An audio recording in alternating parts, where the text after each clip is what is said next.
Ladies and gentlemen, good evening and welcome to the Red and Blue Review, this special Red and Blue Review, which I'm saying is pre-recorded, purely and simply for a couple of minor technical issues. And I'm joined this evening, as always, by Mr. Hoyo, Evening, mate. And the two Lionses, the two Ianses. We'll start off with Mr. Lyons. You all right, buddy? Yeah, it's been a hectic day, that's for sure. Yeah, I'm sure you're going to bore us with all that in a minute. And Mr. Noble, good how evening, you doing, Nick. mate? I'm good, thank you. And ladies and gentlemen, our special guest, Mr. Jim Cannon. Jim, thank you for joining the Red and Blue Review. Nice to be on. Listen, mate, thank you. Listen, I know you and Ian have had, and Lucy have had a bit of a traumatic afternoon. I have been watching it from afar, and anyway, I'm glad you're on finally, and we'll get this out. It's been a long time trying to get you onto the live show, and the day that you come onto the live show, we had some minor technical difficulties. Jim, I was going to ask you before I kick off with the stuff about today's game against Fulham. Are you aware of any of the feedback that you received from the wonderful interviews you did with Ian a couple of weeks ago? And listen, I'm telling you, if you don't know, okay, let me put it to you that the entire Palace faithful, it staggers me that how high in regard they still hold you after all these years. It is.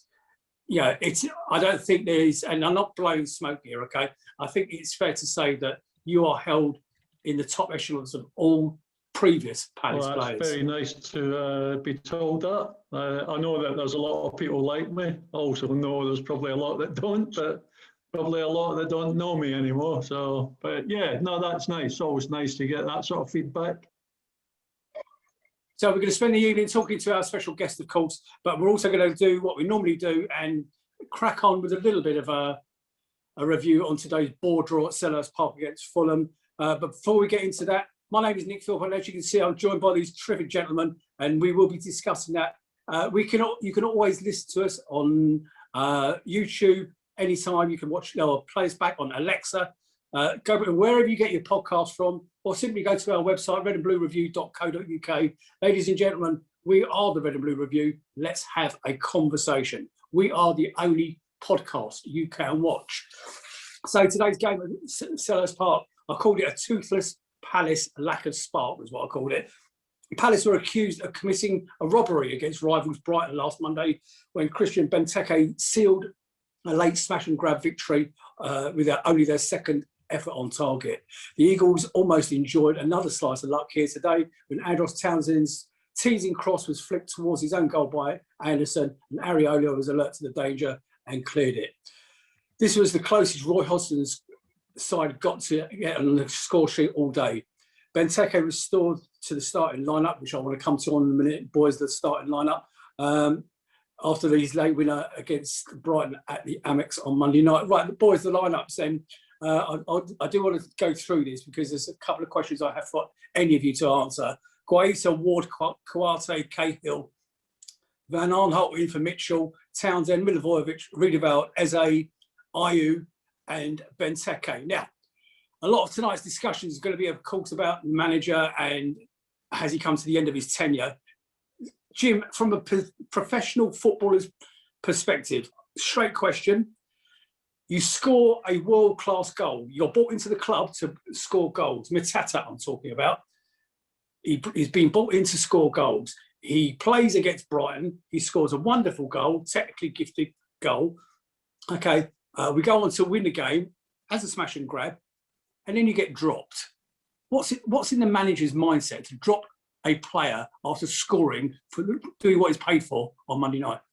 Well, it happens a lot in the Premier League. I've known players that scored a hat-trick and been left out the following week. It's what the class is rotation. Or he's too tired to play another 90 minutes, so close after the last 90 minutes. I don't know. I mean, to be fair, the guy looks as if he could be a good player.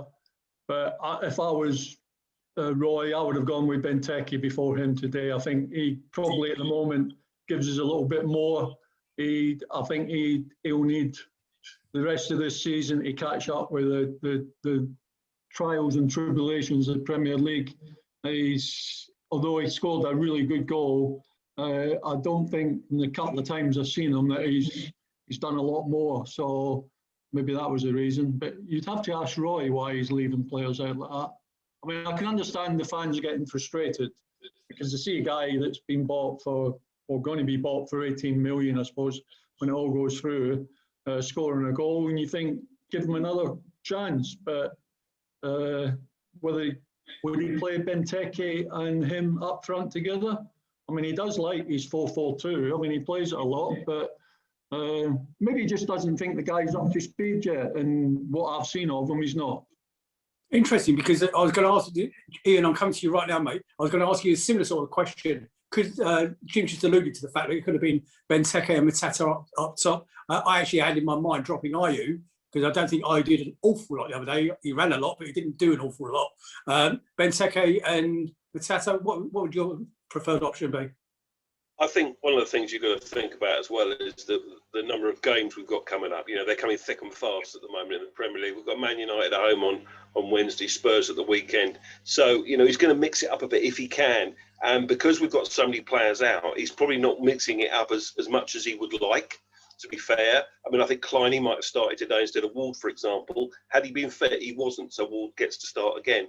But I think that's probably why Mateta was left out, because, you know, he's rotated his forwards. You could argue that you can't drop Benteke because he scored a last-minute winner. So I don't think you can play them both in the same team at the moment. That might come in time. And I disagree with you, Nick, in as much as I would never have dropped Ayew from the team today, because if you look at the player that unlocked Brighton on Monday night, it was Jordan Ayew. You know, I know he didn't do much else really, but he can run with the ball. And he made both goals. I know he wasn't the assist for the second goal, but without his run forward in the 94th minute, we never would have scored the winner. So I think Jordan Ayew earned his place. And again, he flattered to deceive a little bit today. But again, there were little cameos of when he can run with the ball and open teams up. So I think probably, I agree with Jim, I think Ayew and Benteke up top today was the right call. Jill, you're scratching your head. Are we... who's right and who's wrong here? Would you have gone with Ayew? Would you have gone with Benteke? Would you have gone with Mateta? Yeah, no. Firstly, Ayew, I would have kept him in purely because, you know, I mean, he had that, you know, just that the two interactions with the goals, and like Ian said, he was really responsible for forcing those plays. But I wouldn't have had Benteke starting today. I would have had Mateta. I think the way that we, you know, attacking now. You know, the thing is, people have sussed us now. When Benteke plays, you know, it's just going to be a big physical. It's just going to be a physical battle in the air. I did see him do one leap today where he outjumped the defenders. It was Benteke of old. He was hugely, you know, 2 foot above the defender for a header. But I just think Mateta is the future of our club. You know, it wouldn't be at our club if we weren't interested. The 15-game ruling is interesting. We've covered that before about those 15 times you've got to buy the 15 million euros or whatever it is. I haven't seen that down anywhere, Joe. Is that a fact? I mean, boys, is that a common practice that he's got to, if he plays 15 times for us, we have to buy him? No, we had that with another player, didn't we? A couple of years ago. I can't think who it was. It was the guy from Cardiff, wasn't it? I can't remember. I know we've had it before, but I mean, you know, I would have had Mateta because he is a completely different player, but he is left-footed, right-footed, and very good in the air. You know, I think the style of football that we're playing now, we're not throwing loads of high crosses in all the time. I think Benteke isn't. He just doesn't look hungry enough for me. You know, he's waiting for the ball to come to him rather than attacking. So I don't know. I would have had Mateta purely just because you know he excites me more than Benteke. But Joe, you know, don't worry. Joe, it'll only be a Mateta of time before John Phillips starts. Oh, here we go. Listen, what What And made that's me the last laugh? we'll hear from Ian. He's now muted for the rest of the show. Ian Lyons, I'm coming to you. How do we play Mateta, Zaha, and Eze in the same team? Well, I don't know. Going back to what Joel said about always, he wasn't hungry enough, and look at his tag; he's got always hungry on his. Well, listen, I think you can play them, but I agree with the boys. I don't think you can play Mateta and Benteke together. I think they're two very different players, even though they're very similar stature. I think obviously Mateta, we're looking to the future. He likes the ball to feet a lot more than Benteke would. But we've got to, whoever it is, I've said this for so many weeks, whoever it is up front, unless we give them the service, they're going to be redundant anyway. And I think perhaps tapping into what Joel said about the 15 games, etc. Maybe, what Jim started off to say, maybe he's played this group of players and he'll play to save players for Man United, because it's going to be a quick turnaround. I mean, they've only got two rest days, and then they're back at it against a team that are on top of their game at the minute and a strong side. I mean, everybody, the entire Palace fan base seems to be on Roy's back at the moment. But what they're not taking into account is the injuries you have. I mean, Zaha alone, but you've also got MacArthur, Sacco, Schlupp, Tompkins, Klein. That's hot. That's probably more than your spine of your team out. Jim, is the Palace fan base out of order for the amount of abuse he's getting on social? I know you don't do massive amount of social media, but you must be aware of he's been targeted by a lot of the Palace fan base. Do you think it's uncalled for? A lot of it is, yeah. I mean, the guy's got a remit, keep us in the Premiership. That's all he's been asked to do by the club. And there was a great comment the other night from Jamie Carragher saying that Palace fans have got to be careful what they wish for. He said that you're always going to be a 15th to 10th in the league. On a really good year, you might go one step further. But that is all you're going to get. And with the team we've got and the money that's put into the club, they really should be happy with that. I do look at some social media things, and I saw somebody commented that, right, we should go down to the Championship, get rid of all the players, start again and come straight back up. Well, that could happen in 10 years if you want to come straight back up. So I think the one thing that all Palace fans want to see is a better standard of football. And I think Ian covered that there. Doesn't matter who you put up front. If you haven't got the supply and the quality of players to open up and create chances, then you've got no chance. And unfortunately, Roy puts out a defensive-minded side. He's happy to put two central midfield players that will win the ball, but they're not actually. Miller, the skipper. Milivojevic, yeah. He's a good player. I've never ever seen him thread a ball in between a fullback and a centre half for a forward to run onto. Now, every other aspect of his game is good. He'll win the ball, he'll get it, he'll knock it out wide, he'll get it back, he'll knock it back. We haven't got the players to open up, apart from Wilfried Zaha, who can actually do things. We haven't got the players in the middle of the park that will take us to the next level. And you've got to pay a lot of money for them sort of players, and I don't think the club are in a position to do that. So we all want to see a better standard of football, but at the moment, the last few games have been diabolical. I mean, I don't understand how you can allow a team that's fighting to stay in this Premiership outrun you or outplay you for 90 minutes. That shouldn't happen. Even against a team like us, Fulham should not dictate. How many teams have you seen this year and last season come to our ground, not very good teams, totally dictate, and then with 10, 20, 30 minutes to go, we suddenly up the tempo? Why don't we start like that? But we're a defensive-minded team, and until that changes and you get different type of player in there, I don't think it's going to change much. So we're happy to stay in the Premiership. Yep. There's a couple of things, and we've been saying this, Jim, exactly the same for 2 years now. You know, that he just plays too defensive, and always find that how with the pace that we got in our side and the team that we've had over the last 2 years, his attack is our best form of defence. I mean, 2 years ago we had half decent defence. This year we haven't. You know, it's not worked that way because we've not had a settled defence. It's understandable, but it's just, you know, for me, the lack of get up and get them, you know, and get at them as the home team from the very start and try and force the issue. That's what gets my goal. I just get so frustrated with just when you see in players just literally, like I just see them now that they're going through the motions. They're just going through the motions of just trying to finish the season. I mean, to have the lack of efforts on goal in the last 18 months for me, it's just been shocking. The last 6 months has been appalling, absolutely appalling. How we've got where we are is nothing short of a miracle.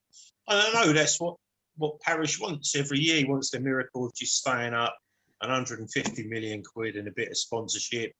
You know, I do understand that. But the other side of it, you know, if we're not all about entertaining and we need to just cash in and get the 30 or 40 million for Wilf and just play the dullard football that some people are willing to accept. I'm not willing to accept it.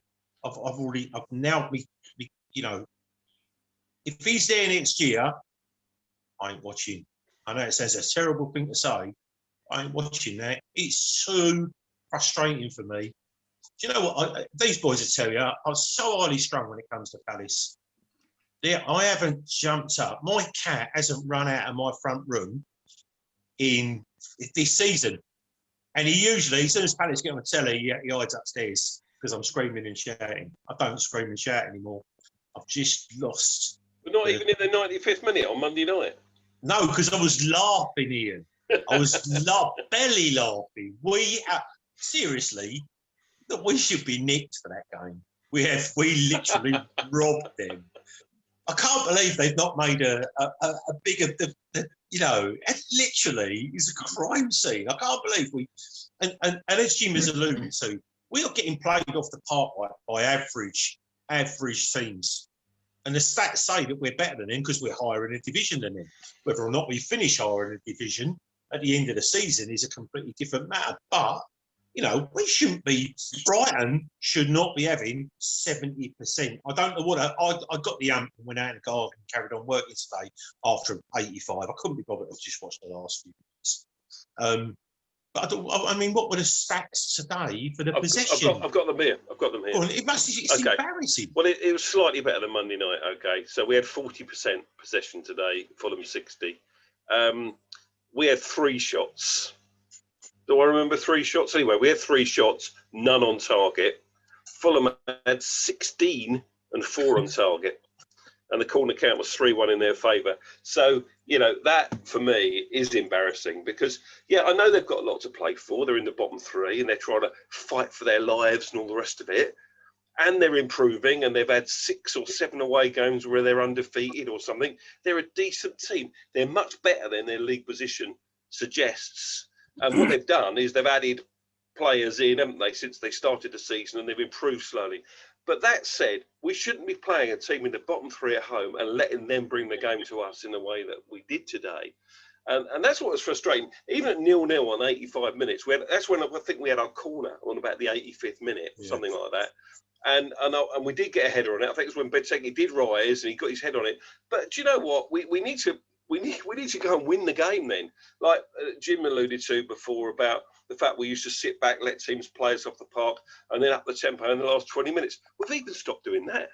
We've stopped doing that at the moment at home. And that's what's really frustrating.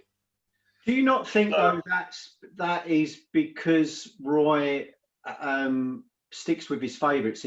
He is essentially running a solid 14 players into the ground at the minute. Well, I mean, he's got no choice. The rest of them are injured, so he's got apart from forwards, where he's got Batshuayi as well to come in if he needs him.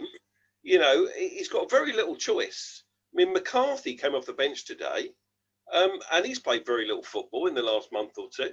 I just think that I mean, Jim and I were speaking about this earlier when we were doing going through the dry run about how, as a defender, Jim, would you enjoy playing under Roy Hodgson?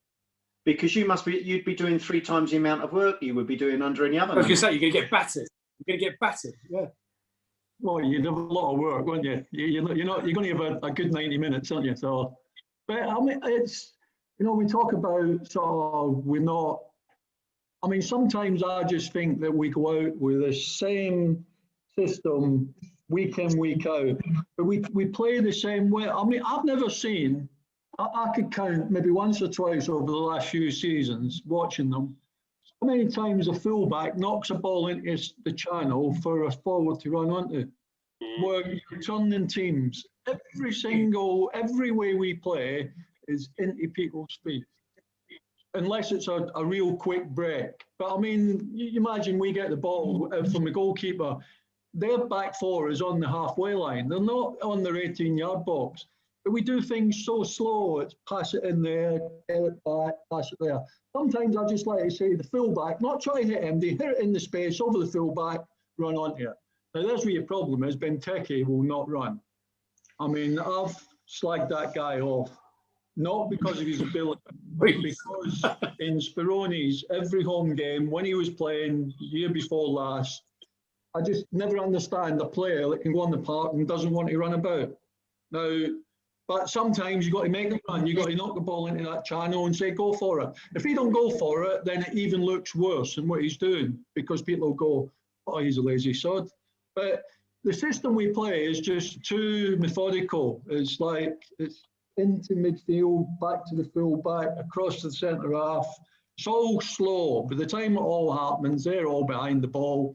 And we haven't got the ability of the clever players, apart from Wilfred and Eze, when he sort of gets a bit more used to it, we haven't got the players to do. Yeah, I'm listening to everything you're saying, and what you are doing is you're echoing what the boys we've been talking about for weeks now. We feel that the manager is actually coaching any flair out the team. I'm going to go back. So I'm going to rewind 10 minutes. You mentioned Milivojevic, okay? Milivojevic, his first season with us, he was absolutely on fire. He was the best thing since sliced bread. But his mindset has been changed. He's been coached into his first trigger movement is the reverse trigger movement back towards his defence. Eze, Eze's first game, the ball was literally stuck to his foot as he drove into the box. Now he holds and turns and faces his midfield. Is this the manager coaching the talent out of the players, Jim? Well, I don't know if he's coaching out of them, but he wants players when we haven't got the ball to be in certain positions. So if you're like an Eze and you try and take people on and you go past 4 people, edge of the box, and they win it and come out, he's probably then looking at Eze, well, where are you? You should be in that space there because they're now attacking us. I think I mentioned to Ian the other day when we were chatting that Wilfred Zaha spends 60% of his time running back defending. Well, sometimes you just say, stay up there, Wilfred, we'll deal with this. We can handle that. We used to do training sessions for hours and hours, and it was overloaded. The back 4 against 6 or 7 players, they couldn't score because we just worked as a 4 unit to try and stop them. Now in a game, it only happens at 2 or 3 seconds. So it's not going to be forever. But if you do win it, then players are sort of got a bit of space and you just go bang and they're away. But I don't think he coaches them out, but he likes them to be in certain positions when we're being attacked. And that's starters their play. Yes, Joe. I've said for ages, you know I have, I've said this for a couple of years now, that Wilf's best position is almost like kids football. No matter what happens with us when we're defending, he should always be sitting on the shoulder of the centre-back, their centre-back. If the ball gets hoofed out, we don't have to place it out, just smack it out. He will run, and in a race, we've got a better chance. Look, honestly, I've said that for ages. If he gets away, he's not looking to pass it to anybody. He's not looking to get his head up. All you need Wilf to do is literally just to attack. That's all we need him for. The other thing Jim said earlier, have we ever played Wilf as a 10? Because he can pick a pass. He can pick a pass. He's direct. We just got rid of the best 10 in the club, didn't we? With Max Meyer. Oh, don't even that. Right here we go. Jim, Max Meyer. He's gone now. He's yesterday's news. I didn't see enough of him, but I thought he looked a good player. But again, you mentioned it earlier, certain flair players aren't going to get into Roy's team. So I don't even know why he bought the guy. When he came on, and the little spells he did, he was great around the box, playing little 1-2s, knocking balls in behind people. But you'll have to ask the boss why he don't want to play people like that. He's got a great goal at Southampton away that sadly wasn't given because VAR ruled it out. But what a goal that was. But never mind. Ian, in answer to your question earlier, Fulham are now unbeaten in their past 7 Premier League games on the road.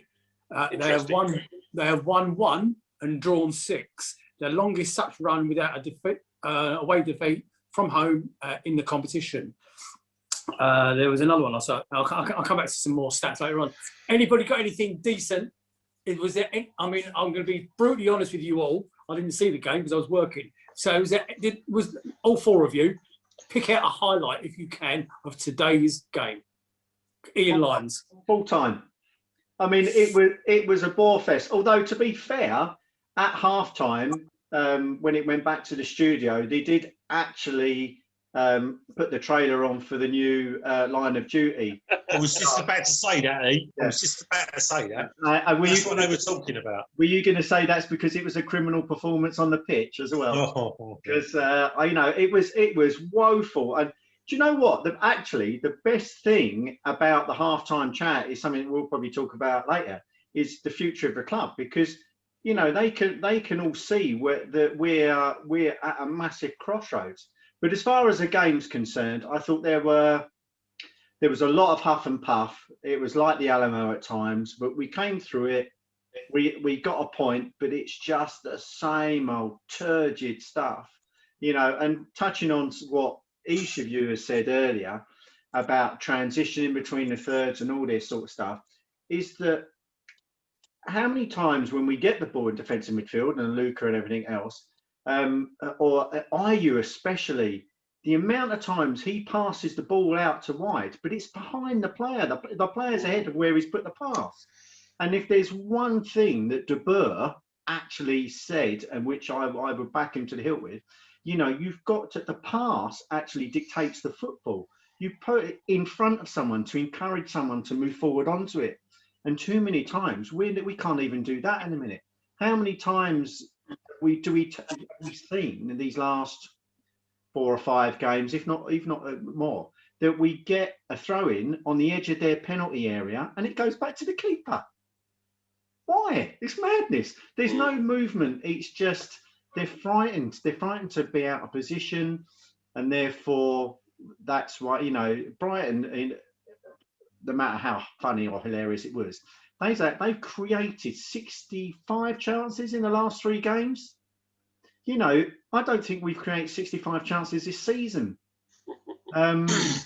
So it is frustrating to watch. But the table doesn't lie. I think we're on our best points tally after 20 odd, however many games we've had. So I think the heat's going to be off Roy now until the end of the season, and then So sorry, that was a long-winded. Just put some meat, Ian. Just put some meat on those bones. During February, Crystal Palace managed 33 attempts in their 5 matches. This is the lowest number of shots recorded by a team in a single Premier League month of at least 5 games since the start of 2003-2004 campaign.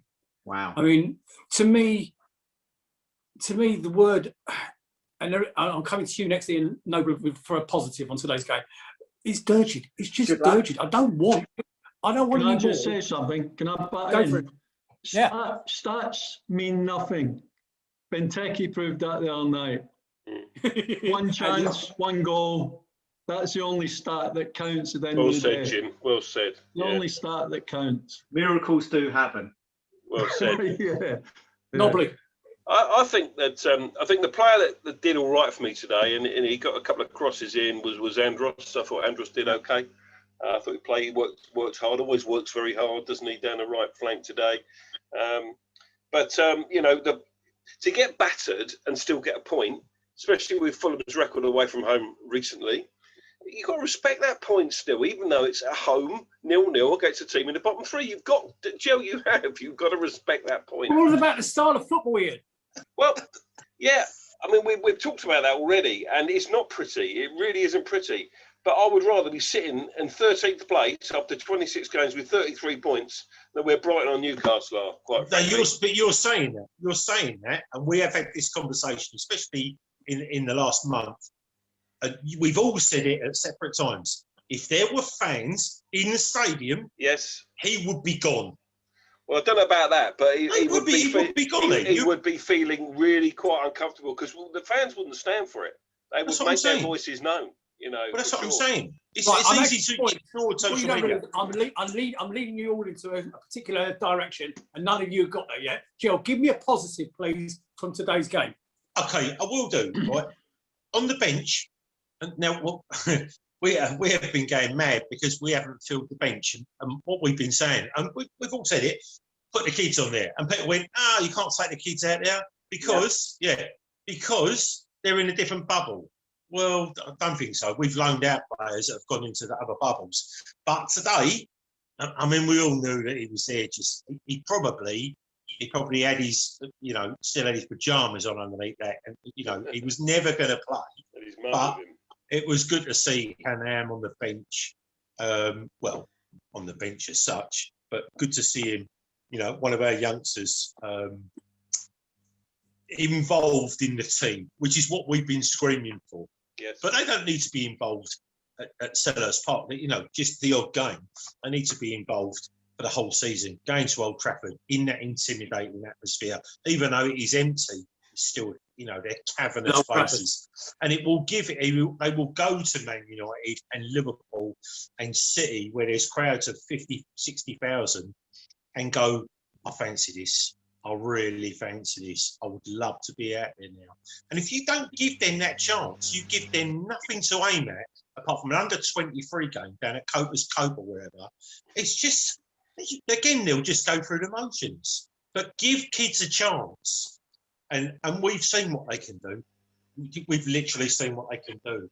Can I congratulate you? Hang on, Ian, I just want to do a couple of bits. I need to congratulate Jill because he has seamlessly brought me onto the next part of the conversation, and that's the future of the club. And that's what I was waiting for one of you to do, to start talking about the youngsters and where we go next. Ladies and gentlemen, you are watching the Red and Blue Review with our special guest this evening, Jim Cannon. How many appearances, Jim? 660 odd. Is the right answer. And what was it? Before we go to the next stage, I really need to ask you a very, very important question. What was it like playing with Don Goodman? Right, that's it. I'm cutting that bit out. Quality. I'm so sorry. There was no need for that. Look, we want to talk about where the future lies of the club. Okay, we are now, I think, probably in my 40 years of following the club, in the biggest transition period, or about to go into the biggest transition period the club has ever seen. Okay, yeah, and I'm talking about lock, stock, and barrel. Manager, I think it's still 11 players out of contract, although I have got to tell you all, in case you're not aware of this, that I've seen a little rumour that Tyrick Mitchell has agreed a new deal with Crystal Palace that will hold him at the club until 2025. Lovely news. My understanding is that hasn't been released by Palace or anybody else. I've got that from another source, let's put it that way. So if that is the case... You got it from Tariq's mum, have you? Yeah, but the point being is, what with him and Hammond on the bench today, the future of the club, we need to start involving the youth. Roy, Jim, I'm talking to you now. Roy doesn't seem to want to introduce the youth very much. He was forced to bring in Aaron Wan-Bissaka. We know how well he did. Look how successful, for the club he's been. 50 million quid in the bank. Thank you very much. What is holding Roy back? Especially when you have an example like that of bringing the youth through. Well, yeah, you got to remember the Premier League is probably the hardest league in the world, and you got to time it right. I think you got to be playing in a decent team to make it easier to bring kids in. I mean, you could bring a kid in today, and with a performance like that, I dare say he'd probably be dragged off because Roy's worried that they're going to lose the game. So you got to be careful with kids. I mean, I don't know the ins and outs of the young lads at the club. I mean, obviously Mitchell's come through and he looks a really good player. In my day, there was 5, 6 youth team players from my era that were playing in the first team, and then the Kenny Samsons and Billy Gilberts, Jerry Murphys. So at one point, we had probably about 11 players that had all come through 2 different sets of youth development. I think it's slightly different now. I mean, players are coming from all over the world to sort of join youth ranks. But it'd be very hard to bring a kid in when the team aren't playing well. When a team's playing well, it's very easy to bring a young lad in, give him 20 minutes. But every game we play, it's like win or die, because the bottom line is we got to stay in this league. And you asked earlier about the only good thing that came out of the game was a point. And I'll look at the players as well, and I think, have they already gone on holiday? They've had, whatever way you look at it, this pandemic has made it unbelievably difficult for these players. Just to get out and play a game of football, but to play in front of no crowds is just something that's alien, which you would do when you were a youth team player. So that whole situation makes it hard. So, I mean, I don't know who's the good and great youth team players at the club, but I do think that possibly the way we're playing and the position we're in, it's a lot harder to bring a youth team player through unless he's exceptional. And I'll tell you something, if they're exceptional, they wouldn't be at Palace. And Jones had just scored for Liverpool on the 49th minute. Liverpool 1-up against Sheffield United just, Joe. The youth team player. Anyway, so I've got a question. I've got a question for Jim on the side of skipper stroke leader.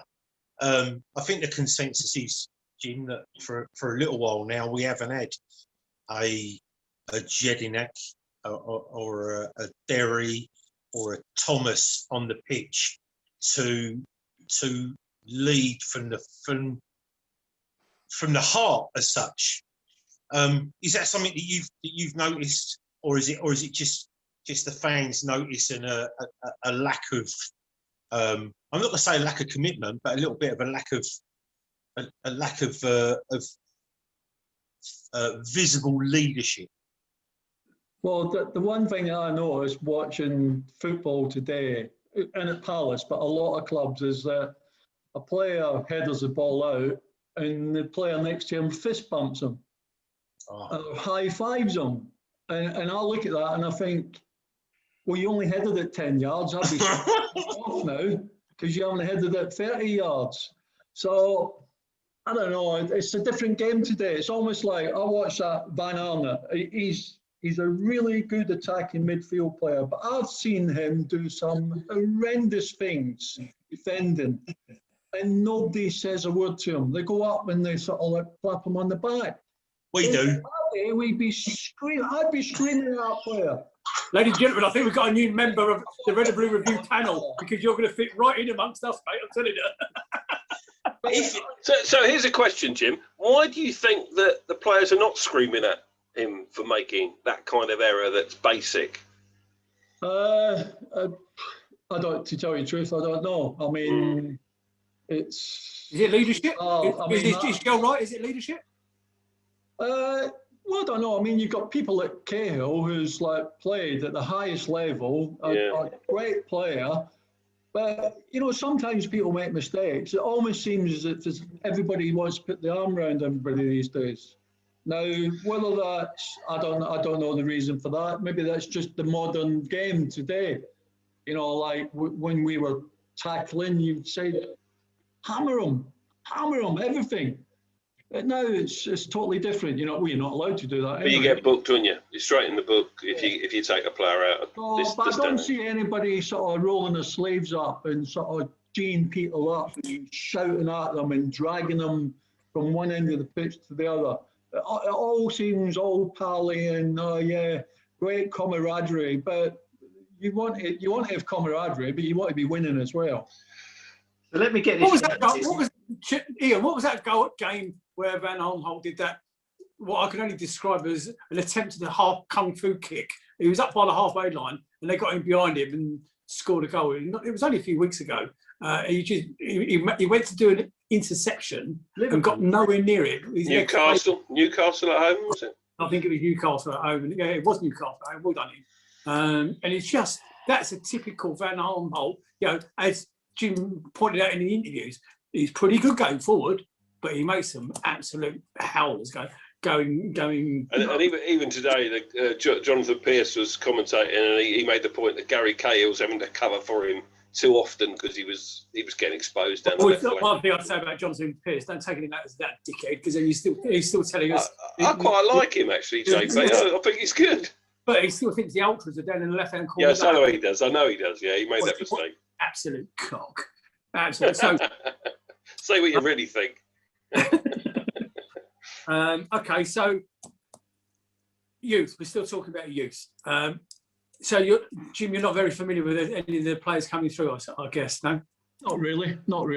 You know, I only know them when they come through. I don't really. I go there on a Saturday and do my little sort of ambassadorial work, and that's about it. So you're getting quite proficient with that old microphone. I hasten to add, because I've noticed that you actually get quite professional in that. Where do you get your training from? I've just always been loud, so just a natural. Yeah. Coming back to the bench today, though, Nick, you mentioned about the boy being on the bench. But we still only had 8 subs. If you're picking one of them, why not put a second one alongside him for the experience? You can start there. Yeah. I agree. I absolutely agree with that. You're going to pick just to fill the bench up. It's like I just said.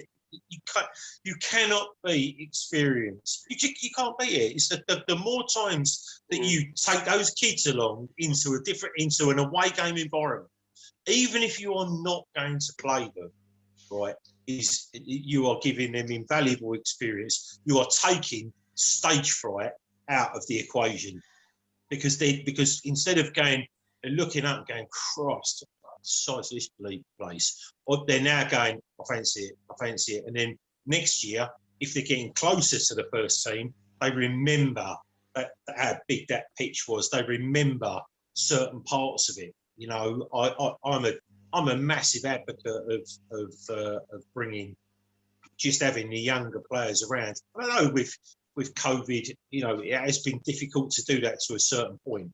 But I think we're almost the other side of that now. And as we head towards, the protective bubble that these players have been kept in its entirety, the whole club, right away from, I imagine the kids aren't playing anymore, the young kids, but, through the women that are still playing, and the 18s, 21s, 23s or whatever, they're all in a similar kind of bubble.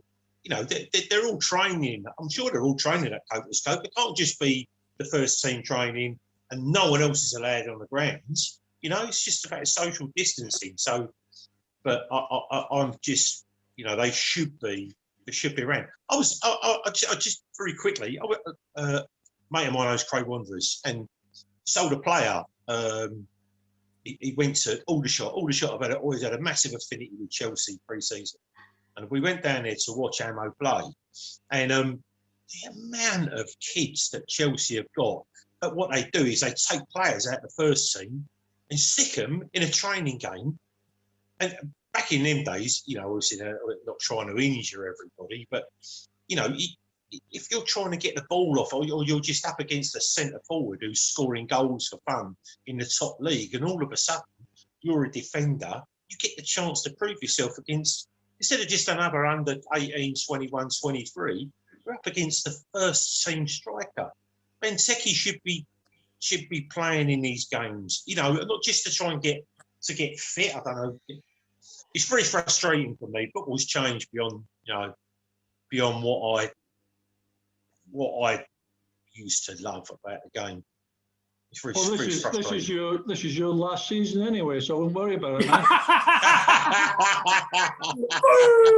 I said, right, okay, Jim, just so you know. No, hang on. No, Nick. Shut up, Do you reckon he's going to sign again, Jim? I do agree with you there, though. They should take players like a youth team player when they go to Old Trafford or Liverpool, put them in the squad, just to give them a little test. That's, I think a lot of clubs do that anyway, so that would be nice for some of the kids just to have a little taster. Do you think Roy's going to be here next year?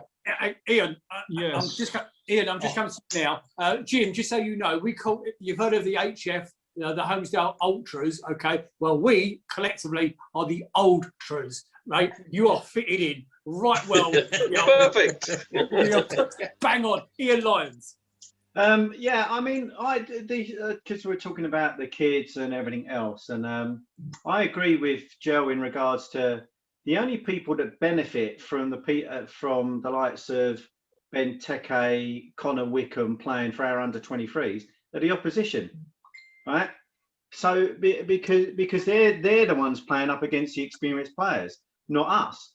And I just wanted to know as to how important Jim thinks that moving forward the academy is going to be, and how important it is for the next manager to buy into that. Well, I think it's important. I mean, like when you look at the amount of players throughout the leagues are coming through, young lads, we've just spent a fortune on a new academy. So, I mean, if you're going to spend that sort of money, you've got to be looking for some sort of return.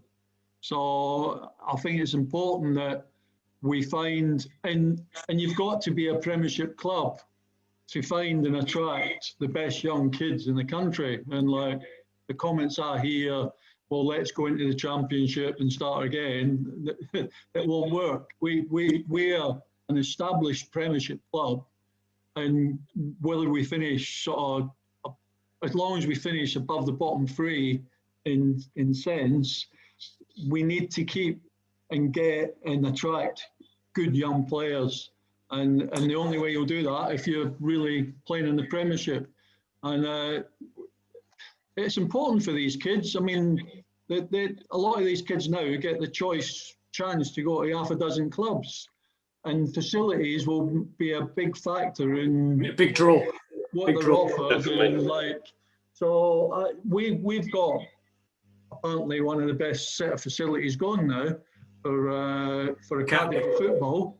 And that should bring in better players. And it's important if a new manager did come in that he buys.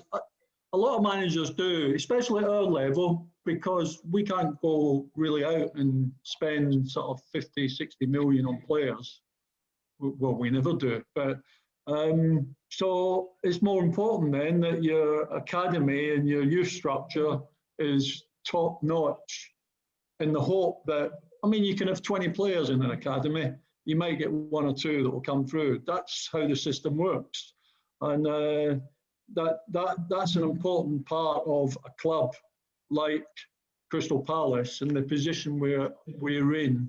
But we're also in a great catchment area, you know, and like, I mean, Ezzy's a local boy as well, Wolf's a local boy.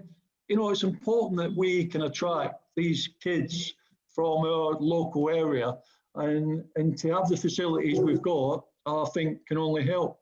And they want to play for us. I'm just going to finish off a couple of bits and pieces because one of them is actually aimed at you in a second, Jim, and I know you hate stats. Fulham are now winless in their past 21 London derby matches in the Premier League, having drawn 4 and lost 17.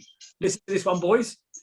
With only Crystal Palace between 1969 and 1973, suffering a longer such winless run in the top flight. When did you break into the first team, Jim? I scored against Chelsea. That's what brought the run to the end, wasn't it? My debut, we won 2-0. Yeah. And that was the first time in 4 years we beat a London club. I think that was a big 2 fingers up to you, Philpott. I think that was a great comeback.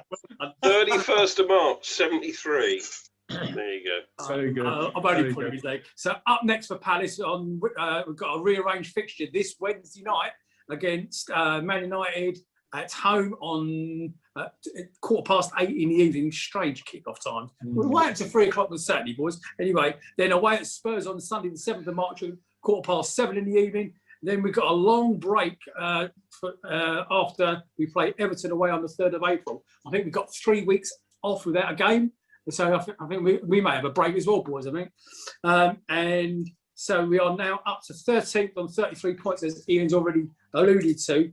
10 points above the relegation zone. And just out of matter of interest for you, Brighton's next 3 games, home to Leicester, away at high-flying Southampton, and then to me will probably be the biggest game of their season.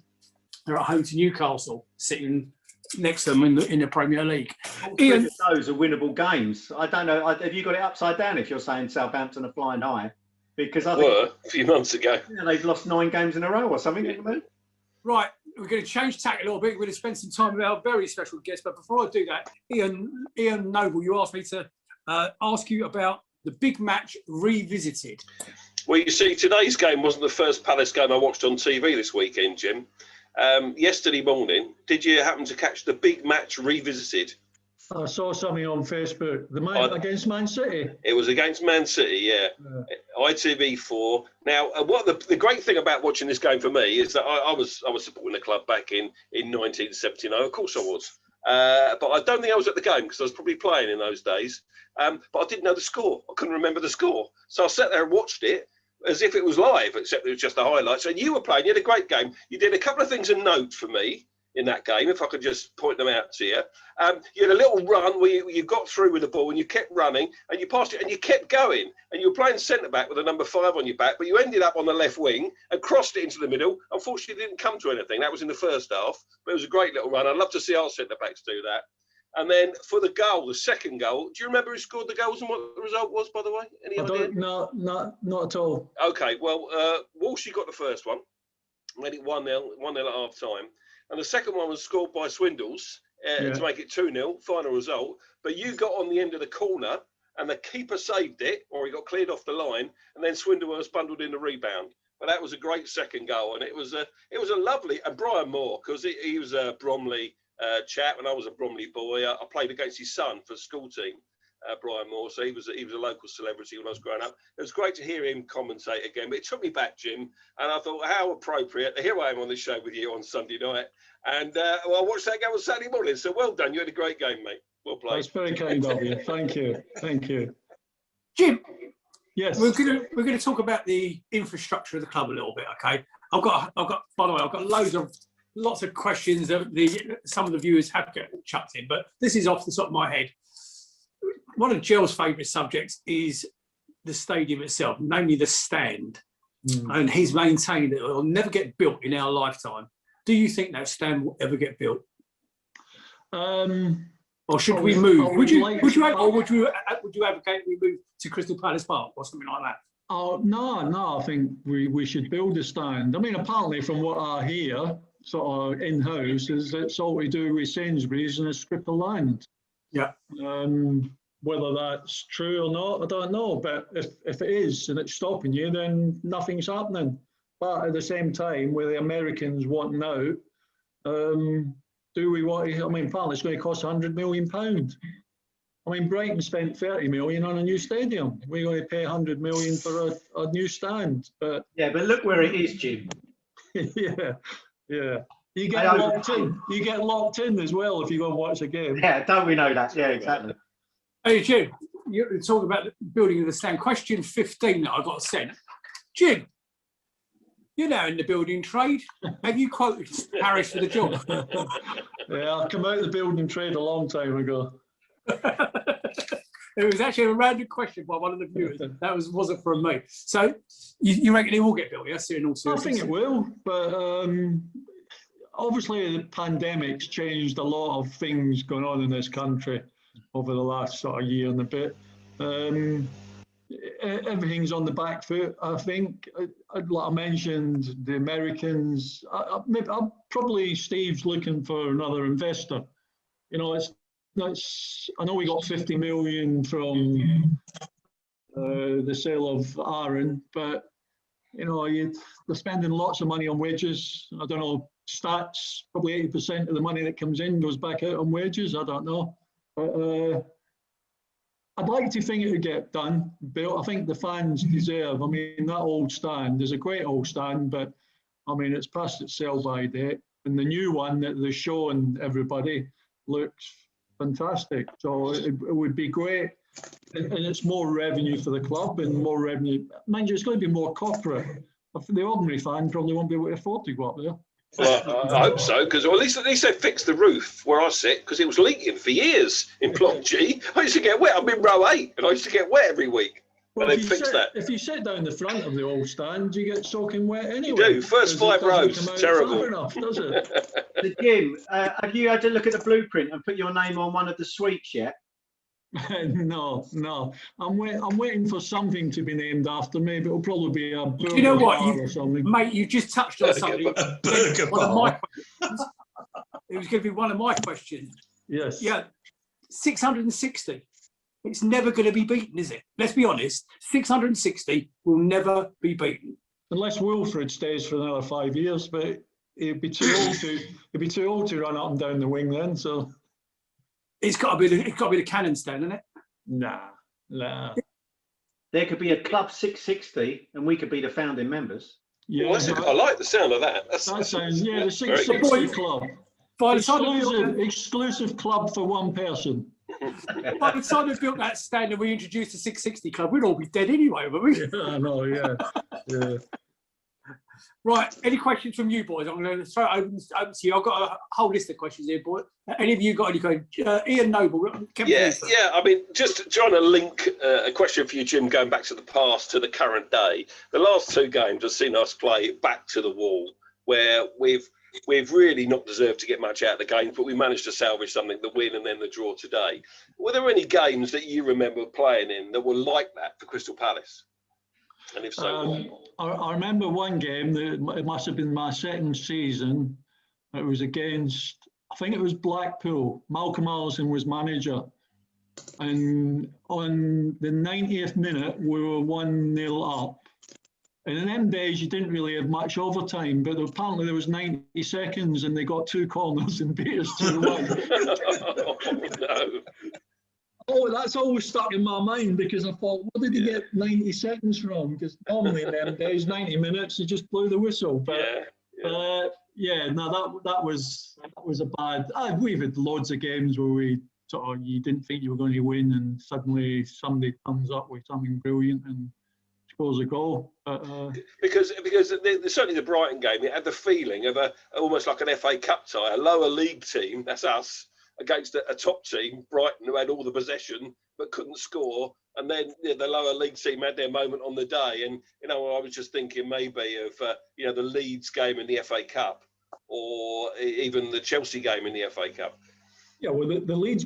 I mean, I remember the Leeds game really well. It was. They had an unbelievable team in them days, like Gilesy, Bremner, Clark, Eddie Gray, Peter Lorimer.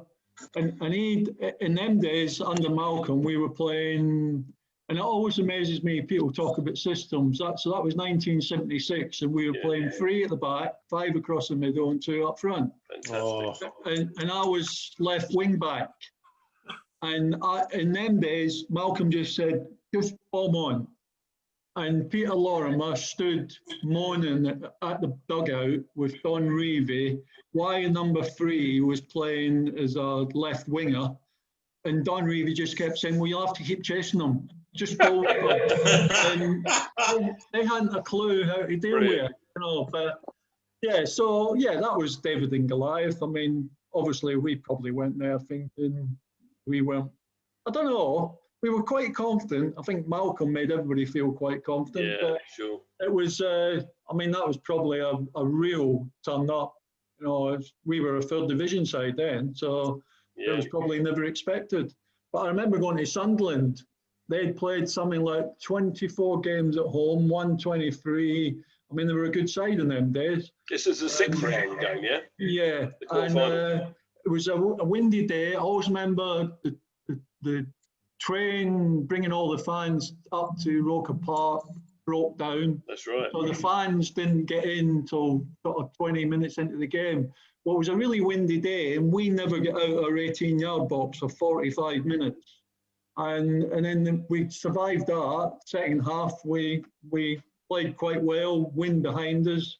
And that was probably the one game I thought we're not going to win this. But, yeah. So Brilliant. Some David and Goliath there. Yeah, very good. Brilliant. Thanks for that. Gerald So, Holy, sorry, again- what's he saying? Always hungry, it says. God. So obviously the questions that I like to ask older players. The best player you played against and the best player you played with. I would have to put Kenny Sampson down as the best player I played with. Oh wow! And well, you can take your pick from Joe Jordan, Kenny Dalglish, Trevor Francis, all them players. But the hardest one was Andy Gray. He was a real handful. Was he? Andy Gray, Aston Villa, Andy Gray. Well, it's not the Andy Gray that used to play for Palace. Yeah. Yeah, Andy Gray, for Everton, Watford. He played for what? Yeah, he did, didn't he? Watford, Everton, Aston Villa. Yeah. So you played against Brenda. Did he ever kick you up in the air? Nah, he was in the wrong area of the park for me to deal with. Oh. Did you like that? Did you like getting properly stuck in? You always come across to us as almost like our talisman. If someone kicked one of our players, we wanted you to kick him. Well, Terry Venables always had a saying: if one player gets kicked and limps, you all limp. So as soon as he gets whacked, you all get round that player and make sure that he knows that if you try that again, you're going to get. Tackling was like, people can't tackle nowadays. You know, like they're not allowed to for a start. I mean, the most ridiculous. I don't know, the numpties that give the rules of tackling haven't never played football before. How can you tackle and stop at the same time? Be heading as well, too. Well, heading's different. I mean, heading, I can understand that with all the different dementias and brain stuff going about. That's quite acceptable. But tackling, you know, there's what they've showed you over the years is if you two-footed tackle and you're off the floor, you're out of control. But if you go in and you've 1 foot's on the floor and you come through and but you hit the ball and then you can't stop, you take the player. That's a fair tackle. Just get up, mate. Deal with it. But no, they roll about for half an hour. I mean, I see a guy the other day again, the Leeds game, in the centre half. He rolled about, and the player grabbed him, and he jumped up and started fighting with him. And I thought, so you were rolling about like 5 rolls and a cartwheel, but as soon as the player grabbed you, get up, you jumped up, and like the people that make the rules just obviously have never played football before. I don't understand it. You can't. It's like asking an Olympic sprinter to do a 100-meter sprint without using his arms. It's impossible. Or stop dead at the finish tape. You can't stop, can you? You've got to keep going, haven't you? Yeah. So the people, I don't know who makes these rules, but they're idiots. They've never played football in their life. Jim, do you think any of the high-level referees now have actually played the game? No, they wouldn't have done. But then I can understand that because you need to start sort of like when you're about 16. But do you not need to? I mean, little guy over Hackney Marshes running about, and that's the only way you get up. But as we were discussing, you know, this is a discussion we had on the interview, wasn't it, about the art of tackling? And I think if you had referees, I mean, for a start, you wouldn't give half the fouls outside the box that you would. Sorry, yeah, you wouldn't give the amount of free kicks they give outside the box that they don't inside the box. Yeah. You know, and they don't understand when, you know, as we've just discussed, if you win the ball cleanly, the tackling is an art. It's a dying art. Yeah. And I think the game would be a far better spectator sport if I thought Anthony Taylor did quite well today because he let a lot. You know, he did, yeah. saw the infraction, but let it go. I mean, more often than not, it was us causing the infraction. But nevertheless, I actually thought that was one of the best refereeing performances I've seen in a while. But it does frustrate me that so many of our refs simply do not understand the game. I've got two things. You sided referees perfectly, E. So, firstly, Jim, shielding the ball out of play for me is obstruction. If you did that in the centre of the park, you get a free kick. But you can do that to let the ball go out. That was my first one. And then I just need to go back to 2016. My biggest bugbear in just being a Palace fan, but also from a refereeing point of view, is that seeing after the game when I got home and hearing Palace fans going mad about Clattenburg hugging Fergie in the tunnel before the game. Did you see that? And if you did, what do you think about that? Bearing in mind the performance that Clattenburg put on in that final. So I'm just saying, I thought he robbed us. Yeah. I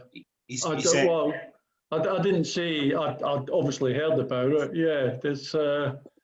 He never liked Palace anyway, Clattenburg.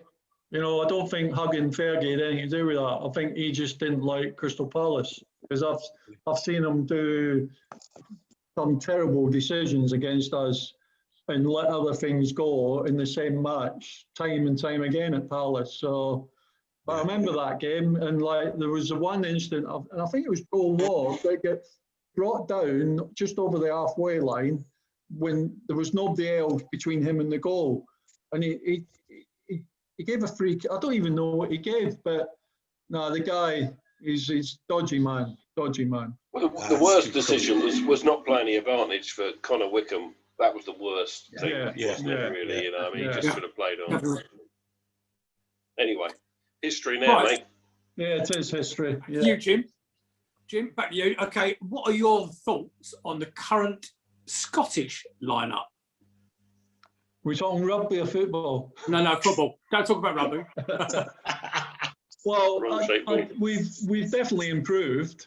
You know, like a few years ago, we had nobody, but there's quite a few good players coming through now, both at Rangers, Celtic, and more so in England. You know, like I think there was too many home-based Scottish players playing in the Scotland team purely because there weren't enough better players playing in England. But people like Scott McTominay and all that now playing. I think the manager Clark is doing a really good job, and you know, it's been horrible being a Scottish supporter over the last 20 years. I thought you were going to say century then, but yeah, it probably feels like that. Yeah. Wait, is our guest? Feels like that. So if we can go on to Scottish football then, if this, I said this last week, if this European Super League does take off, I'd like to see the Scottish, just like to see like a UK football league system introduced, and right, you know, the Scottish leagues amalgamated with the English leagues. Do you think that's a good idea? I'm not even going to say how do you think they would do. That's an irrelevant question. I think they would do all right, but would you like to see the Scottish and English leagues amalgamated one day? Well, I'd probably like to see a couple of the Premier Scottish clubs like Celtic, Rangers, maybe Aberdeen play, but I don't think they would. I think they'd have to win the Championship to be the same level. I don't think they could go into the Premiership. I mean, I see a thing a while back about Celtic going into the Premiership. But, well, maybe they could sort of do what we do, just about survive. But I don't think that would ever work. I couldn't see it. I don't think the standard in Scotland is sufficient enough to get involved. And anyway, like Sturgeon's going to bomb everybody out of Scotland soon that's not Scottish and wearing a kilt, so that'll never happen. And you covered this on the show.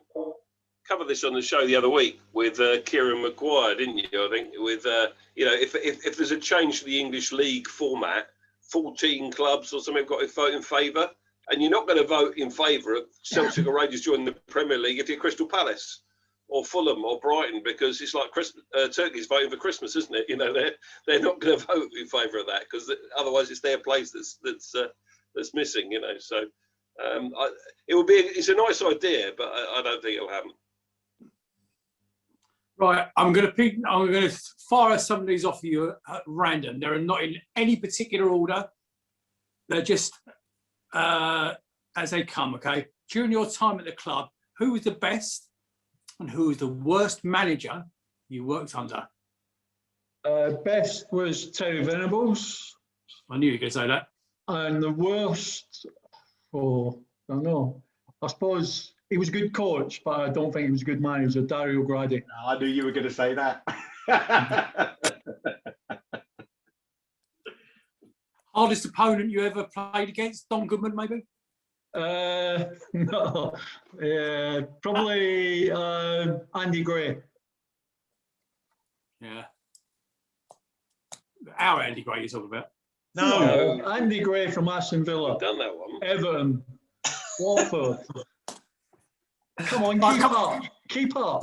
I'm sorry, but I'm waiting for the boys to jump in with any questions of their own. But they just Right. Well, I thought you had an absolute pile of questions for him. I have. Carry on. Right, Oh, Jim, go on. I've got one for you. What is your favourite Palace kit? I've got that as well. You bastard. Favourite. I suppose the blue and red sash, the white strip with the sash on it, I thought was quite a nice strip. And we used to wear a light blue away kit years ago. Single red sash. Yeah. Yeah, that is lovely. That was. Yeah, it was nice. Yeah. Anybody else? Because I've got another one ready to go. Yeah, go on, reel them off. Right, agents, Jim. Today's players cannot survive without an agent. What was it like in your days and your thoughts on the agents within the game currently? Well, we didn't have agents in my day. Well, I did sign with one company, new guy, and I got a set of golf clubs, £500, and a lot of, I can't remember, what was the name of the company? It'll come to me. Agents today, well, they're just taking too much money out of the game. I mean, that Riola at Manchester United that's got players. I mean, he's even got that Haaland now, isn't he? Like, this guy earns like 50 million. I mean, like. Is it George Mendes? Is it George Mendes? No, it's Riola. Right. No, I'm talking about the Wolves guy who's tied up with the Portuguese leagues. George Mendes, who's been bringing all the teenagers into. Yeah. Isn't he got not Gareth Bale, Ronaldo, isn't he? Like people like that. Yeah. Ridiculous, yeah. Yeah, I mean, these guys, them guys probably earn like he's a proper. I don't know about this Riola, but he seems to like Pogba. He got 50 million when he went to Manchester United. I mean, that's like that's money going out of the game basically. That's never ever going to come back in, and I don't think it should be allowed. But the trouble is, Simon Jordan stood up. Simon Jordan tried to sign Cahill from Millwall. Remember that? And the agent's fee was 120 grand. They told him basically to fuck off. And so Cahill signed for Everton. Like, you know, that's how agents have got these clubs, because if you don't do it, we just go somewhere else. Unless the clubs get together. But these players, I mean, they wouldn't be able to cross the road or sort of go and buy a toothbrush, would they? Unless their agent runs out and gets it for them. How does it make you feel when you hear about, let's just say, under 23 players earning £5,000 a week? I don't know what our under 23s earn, but I imagine there's going to be a fair few of them that are on ridiculous money that will probably never see the first team. How does it make you feel when you played in a side with, you know, with some real Palace greats, that you guys, when you left football, you had to get another job? You had to work. I don't feel anything. It doesn't bother me. I've never. It's an era gone by, isn't it? It's like I got what I got and did what I did, and everything moves on. The same as the guy that was earning £20 a week, sort of 20 years before me. He's probably. I'd never give it a thought. You know, I look at players and I think, oh, he's on 100 grand a week and he's shit. But that's it. We got a few of them. I don't. He plays out. He's our left back. Yeah. So it's a good attitude, Jim. Another quick fire question. What's the again, I alluded to it earlier with a kid going to a stadium and looking up and just going, wow. What was your wow moment in a Palace shirt? I wasn't going to a stadium. My second game after the Chelsea game at home was Old Trafford away on the Tuesday night. So that was like, obviously, apart from the stadium getting bigger, it's still the same stadium. So that was like, I probably went, whoa then. But my best standout moment would have been the day we beat Ipswich 4-1. Yes. You know, and I scored the fourth goal, and I think I probably went, whoa, after that. So, Did we go top that day? yes, we did. Yeah. I remember it. Great memory. Great memory. Quick, another random. John Burridge. Yeah. Was he as mad as everybody thought he was? And what did the other players think about his pre-match? Oh, we loved it. It was great. You know, they started playing the music to it, and but Budgie was the nuttiest character I've ever met in my life. A very, very funny guy. And I remember when Mick Elvis, we signed from Preston, and being from that part of the world, Budgie sort of like, when he come, I think the club arranged for him to stay with Budgie and his missus for a few days until they sorted him out. And he come into training the following day. And we didn't obviously know anything of this. And he grabbed the lads and he went, I'm not sure about this, John Burridge. You know, we've gone, what are you on about? He said, well, I'm sort of sitting in the lounge, I'm sort of like in my casual gear, and he's got up and he's gone upstairs and he's come down and he's got all his goalkeeping gear on. He's got his gloves, he's got his boots, everything. He says, and on the little coffee table was a bowl of fruit. And he said, pick one of them up and throw it. He says, I was throwing it. He was diving over coffee tables, smashing lights. and like that was John Burridge. That was Budgie. He was an unbelievable, a really nice guy, and a total nutcase. But what a good goalkeeper, a proper character. I'm curious, actually. Out of all the players in Palace squads that you played with over the years, and there must have been dozens of them, okay, are you, I mean, I'm thinking about Peter and Billy and Vince and Kenny. Are you still in touch with any of them? Now and again, I sort of like, I'm still in touch with Ian Evans because he's a family friend. They come and stay with us sometime. But the rest I just see when they turn up to games and things like that. You know, they all live, a lot of the players that I played, we are living up in the Midlands, up north. Vince, Billy Gilbert, they're down Portsmouth way. So you tend to just bump into them. Swindy, I see now and again. I've done a couple of little things with Swindy because he's still quite local. I think he's in he's over Chipstead Way or Kingswood Way. Yes, and that's about it, you know. But the thing is, the nice thing is when you actually talk to them and you haven't seen them for 15 years, you just carry on as if you'd seen them yesterday. Yeah. You just carry on from basically where you left off. Well, you picked up a good friendship. David Payton's still around the club, Jim, isn't he? He's at a lot of games. I see him. Yeah, I see David. Yeah. He loves it when I go up and say hello to him. David, you're a legend. He goes, not many people recognise me these days. He's a really nice guy. You know, but sometimes I despair at the club. You know, I remember, I think it was Peter King, who, like a historian, was doing, and he had a table in Spironis. And he was outside with his wife and another person and Penny.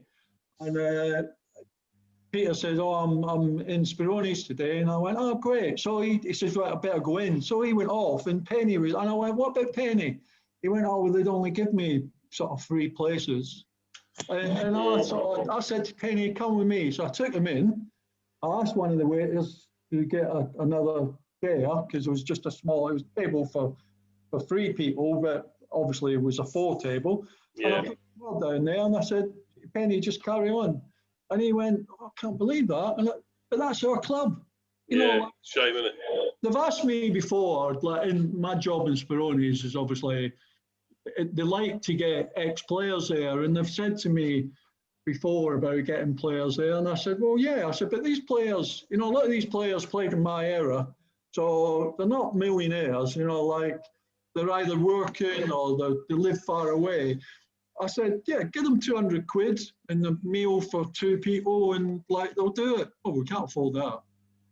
And that's it. So I never broach that subject now, but they always want something done for nothing. I want to talk to you about Coppell, because the only thing that you, me, and Steve have got in common, okay, the only thing that we've got in common, apart from our love of Palace, of course, is a certain Indian restaurant in Caulsden called T. Raj Indian Restaurant, Takon. And I know you know Takon personally, okay? Yes. Steve also frequents the same establishment, okay? Or he certainly used to. Yeah. Where is he now? I know he's back from India. He's not working in India. Windsor. He's lived in Windsor for years and years. I think his wife still, because he split up from his wife many years ago. Yeah, she lived opposite. She lived in Coulsden, so she lived probably just up the road from the Indian restaurant. So yeah, we used to see her quite regularly. But Steve used to come in on the Sunday only. But that's when I bumped into him, and Will's been in there a couple of times. So, are you not still in touch with Steve Coppell? No, again, I see Steve. I've seen him a few times this year or last season, and when he comes, I always do a little interview with him, sort of in Spironis for the fans and that. But again, that's the only time I see him. The only time I see him. And to me, on a personal level, I think that's it's quite sad if you think of the success all you players had under that one guy. That there's not some way the club can pull you all together and keep you in touch with each other. Did anybody else feel that? It doesn't work that way, does it? It's like if you're working for 20 years in a firm and like somebody moves somewhere 5 years ago and somebody, I mean, they have reunions. They've done that. They've done it with us, the 79 championship winning side. When they used to have the marquee on the pitch, they used to have a big end of season thing. Yeah, they did.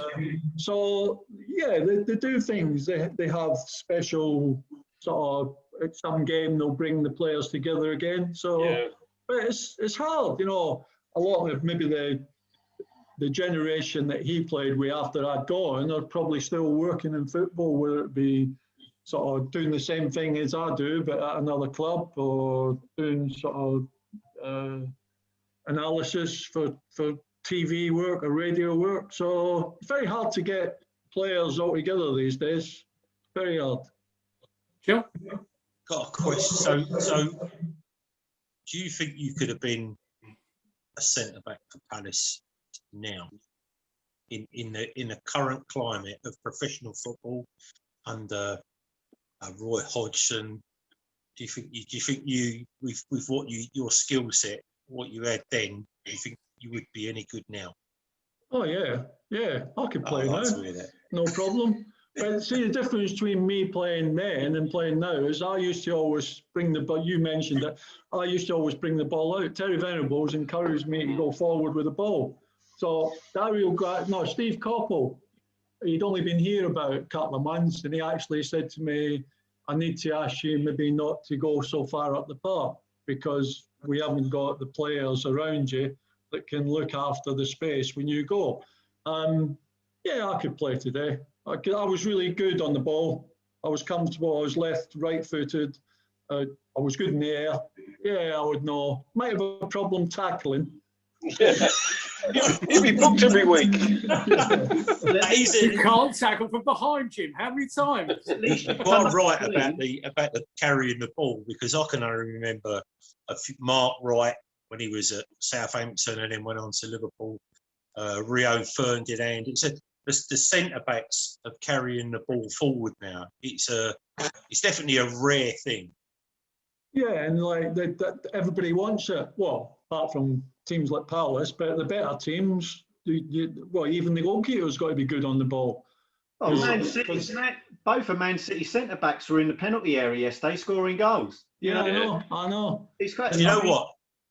I was at a game with Nick a couple of years ago. I don't know if you remember it. I'm sure it was Man City or Liverpool, and we were saying that their goalkeeper had a better range of passing than anybody in our team. He literally is a ball they can ping a 60-yard ball to your toe. You don't even have to move. They're unbelievable. They're like a goalkeeping Baresi.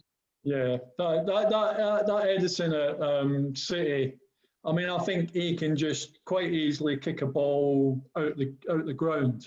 Yeah. I mean, he's got an amazing sort of strike on him, but he can pass it as well. I mean, he'll pass it 60, 70 yards. Unbelievable. Right, listen, boys. I'm conscious that we've taken up so much of Jim's time. I've got one final question for you, Jim, before I let you go. Okay. What do you do on Sunday night? Because I've now got 3 vacancies for co-presenters. You'd soon get bored of his bullshit, Jim. Don't worry. He already is. Listen, Ian, and Jill, thank you for joining me, of course. Jim Cannon, the word legend is bandied around too often. In our world, you are a legend, and you are welcome on the Red and Blue Review at any time. Thank you so much for joining us. Cheers, Nick. That's very kind of you. It was good fun. It's good Mate, fun. It's actually good fun to talk to people that are getting near my age. Don't forget, we are the ultras. Yeah.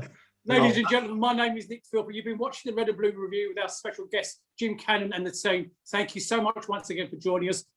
If you like this, please like it, share it, subscribe all over the social media world. On behalf of myself and the rest of the team, I take care of yourselves. Good night, everybody. Thank you. Good night.